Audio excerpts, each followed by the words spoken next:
Welcome to Just the News. I'm Faye. This is where we give you only the news. There's no drama. There's no opinion. Getting straight to our headlines for today. There's worrying news on the COVID front, I'm afraid. The central government has now confirmed that we have more than 100 Omicron cases in India. As of last count, it was 101 cases spread over 11 states. The health ministry has warned that 19 districts are in high risk of a surge in COVID cases. The Indian Council for Medical Research, DG Dr. Balram Bhargava, has said it is the time to avoid non-essential travel, mass gatherings, and it's very important to observe low-intensity festivities. Joint Secretary of the Health Ministry also said that out of all the active cases in the country, Kerala right now adds up to 40%. The WHO has said that Omicron variant is reported now in 91 countries, and it's spreading faster than the Delta variant in South Africa. That Omicron will outpace the Delta variant as far as community transmission is concerned. India has, as of now, reported 7,447 new COVID cases. Like I said, about 101 of those cases are Omicron. In a statement by the G7 countries, they said that the Omicron variant is the biggest current threat to global public health. Its emergence is meant more important than ever for countries to closely cooperate with each other. The G7 countries are Canada, France, Germany, Italy, Japan, the United Kingdom, and the United States. Well, in news that really upset a lot of people, senior Congress leader KR Ramesh Kumar and Karnataka Assembly Speaker Vishweshwara Kageri has sparked controversy over a comment made in the assembly. The Congress leader, Ramesh Kumar, who's also the former Speaker of the House, by the way, said, and I quote, "There is a saying, when rape is inevitable, lie down and enjoy it." That is exactly the position that you're in, end quote. Now, this conversation actually got a big laugh from the House, unfortunately, including from the Speaker, and it was made during a discussion of the farmers where the Speaker Kageri felt that the members were not following the time allotted to them. He said in response, "I feel let's enjoy the situation. I can't keep this under control and take it forward in a systematic way." There was, of course, severe backlash to this comment, both from the Congress and from other parties and from civil society. KR Ramesh initially said that he will respond if women have found it offensive, but he did in fact respond eventually. He said, and I quote, "I would like to express my sincere apologies to everyone for the indifferent, negligent comment I made in today's assembly about rape.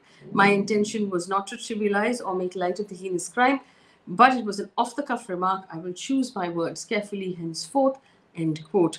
Congress Karnataka State President D.K. Shivkumar said, and I quote, "As the president of the party, I am deeply saddened that such words were uttered by a Congress MLA.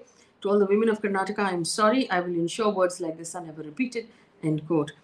Congress leader Ranjdeep Surjewala also said, and I quote, "A speaker is a custodian and senior legislators are expected to be role models, should desist from such unacceptable behavior," end quote. In other news, the Naga Students Federation, the NSF, protested against the 14 civilian deaths in an insurgent operation. They also demanded that the Armed Forces Special Powers Act be repealed from the state. 14 civilians in Nagaland's remote Mon district died earlier this month when an army counterinsurgency op went horribly wrong. The protests across the state have highlighted the immediate arrests of soldiers, have asked for the immediate arrests of soldiers involved in the botched army op as one of their demands. Several opposition leaders have moved an adjournment motion notice in the Lok Sabha and gave suspension of business notice to the Rajya Sabha over various issues during the ongoing winter session of Parliament.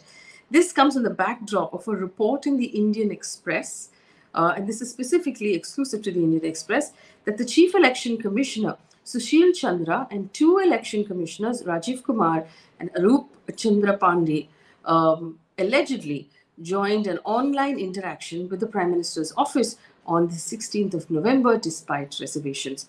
Congress MP Manish Tiwari gave the adjournment motion notice in Lok Sabha to discuss, and I quote, proprietary autonomy of the EC and the independence of these institutions. This is also according to a report in the Indian Express. The Congress MP has said that I've submitted a notice of adjournment with regard to the story that has appeared in the Indian Express, essentially flagging the fact that the autonomy of institutions has been compromised, end quote. In other news, the Ministry of Road Transport and Highways informed Parliament today that there have been 4,775 accidents that occurred in the year 2019 because of potholes. 3,564 such accidents were reported in 2020. It also said that road accidents are occurring because of multiple causes: overspeeding, using of mobile phones, drunk driving, overloaded vehicles, defective vehicles, poor lighting, red light jumping, overtaking, bad weather, driver errors, wrong side driving, and cyclists and biker faults. In politics, former Punjab Chief Minister Amarinder Singh has announced his alliance with the BJP in the upcoming elections in his state. He has been hinting about the same after his rift with the Congress and Navjot Singh Sindhu. The captain said that our alliance with the BJP is confirmed. Only seat sharing talks are going on. We will see who will contest where. Our criteria is for seat selection is purely winnability. Earlier, he had accused the Congress of humiliating him. In a written reply to the Rajya Sabha, the Minister of State for Atomic Energy, Jitendra Singh, has said the government has given in principle approval for the setting up of 6 nuclear power reactors of 1,650 megawatts each at a site in Maharashtra's Jaitapur. The total capacity generation will be 9,900 megawatts. It will be the largest nuclear generating site. Right now, the Baba Atomic Research Center is involved in the development process. In other news, the Bihar government has announced that the ban on plastic and thermocol products that was announced and supposed to come into effect on the 15th of December will now only come into effect on the 1st of July next year. This comes after several trade unions requested an extension on the ban because they needed time to clear their stocks and plan strategies to shift to other businesses.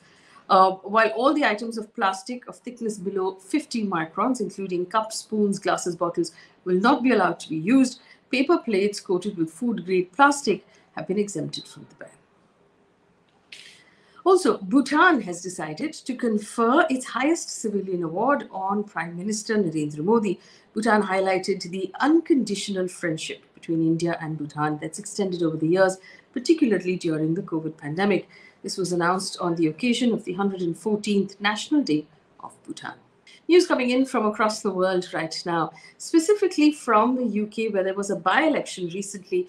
UK Prime Minister Boris Johnson's Conservative Party has suffered massive defeat in the parliamentary by-election. It's being viewed as a referendum against his party, which basically means that the people are upset with his party. This comes after weeks of scandal on various points and soaring COVID infections in the UK. Liberal Democrat Helen Morgan, representing England's third biggest party, overturned a Conservative majority of almost 23,000 votes from the last election to win Thursday's contest. In her victory speech, she said, "Tonight the people of North Shropshire have spoken on behalf of the British people. They have said loudly and clearly that Boris Johnson, the party is over." Hours later, Boris Johnson took personal responsibility and said, and I quote, "In all humility, I accept the verdict." Quick update from the world of sports as well. The Indian men's hockey team defeated Pakistan 3-1 in their third round-robin stage match of the Asia Championships Trophy of 2021. This is India's second win in the tournament. They had earlier defeated Bangladesh. Also, defending champion PV Sindhu crashed out of the BWF World Championship 2021 after losing to world number 1, Taiwanese counterpart, in the quarterfinals. Earlier, PV Sindhu had also lost to Taizu, the same contender, in the Tokyo Olympics semi-finals as well. In the meantime, Kadambi Srikanth confirmed India's first medal at the BWF World Championship. Entering the semi-finals, he defeated the contender from the Netherlands. And a piece of positive news also linked to sports. International Paralympic Committee has conferred the Tokyo Paralympics champion Avani Lekhara with the Best Female Debut award. Now, this, in the meantime, Czech Republic's player won the award for the best male debut. Avani Lekhara became the first Indian woman to win 2 medals at the Paralympics. It is also India's first Paralympic medal in shooting. That brings us really to the end of this this news. Thank you so much for listening. Here's a quick quiz to check and see if you guys were paying attention. The Bihar government has decided to extend the start date of its plastic ban across the state. What is the new start date? It was in the news. You can go back and listen to it one more time if you need to. I have the idea that you might know the answer offhand. Leave it in the comment section for us. Thank you so much for listening. We have an interesting conversation that we've uploaded to our YouTube page. It's a conversation with Dushyant Dave, Senior Advocate of the Supreme Court. We're talking about the constitutional validity of anti-conversion laws like the one that is being tabled in Karnataka in this winter session. Take a look at that conversation. Let us know what you think. Thank you so much. Good night.